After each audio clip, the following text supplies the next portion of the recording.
केंद्रीय गृहमंत्री अमित शहा आज मालेगावच्या दौऱ्यावर येत आहेत आणि पुढच्या काही वेळामध्ये मालेगावमध्ये त्यांचं आगमन होईल।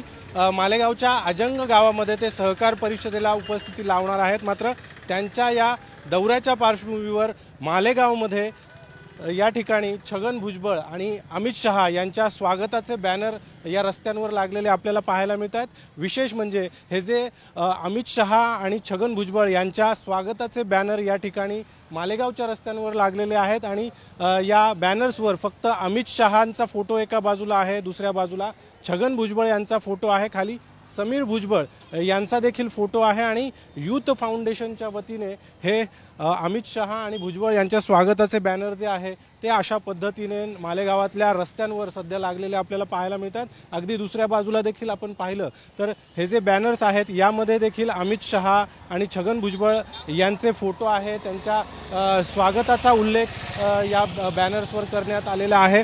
गेल्या काही दिवसांपासून छगन भुजबळ जे आहे ते मंत्रिपद न मिळाल्यामुळे नाराज आहेत। सातत्याने त्यांनी आपली नाराजी देखील बोलून दाखवलेली होती। मात्र पक्ष नेतृत्वाकडून छगन भुजबळ यांच्या नाराजीची म्हणावी तशी दखल घेतली गेलेली नाही आहे। अगदी नाराज छगन भुजबळ जे आहे ते राष्ट्रवादीच्या शिर्डीतल्या अधिवेशनाला देखील काही काळ थांबले आणि तिथून ते मुंबईला परतलेले होते आणि आज अमित शहा या ठिकाणी मालेगावात येत आहेत। एकाच व्यासपीठावर छगन भुजबळ आणि अमित शहा आज असणार आहे। गेल्या काही दिवसांपासून भुजबळ भाजपच्या वाटेवर असल्याच्या देखील चर्चांना उधाण आलेलं होतं आणि आज अमित शहा यांच्या दौऱ्याच्या प्रसंगी अमित शहा आणि छगन भुजबळ यांच्या स्वागताचे जे बॅनर मालेगावात लावण्यात आलेले आहे या बॅनरमुळे आता पुन्हा एकदा राजकीय वर्तुळामध्ये भुजबळांच्या भाजपमध्ये जाण्याच्या चर्चांना उधाण आलेलं आपल्याला पाहायला मिळतं।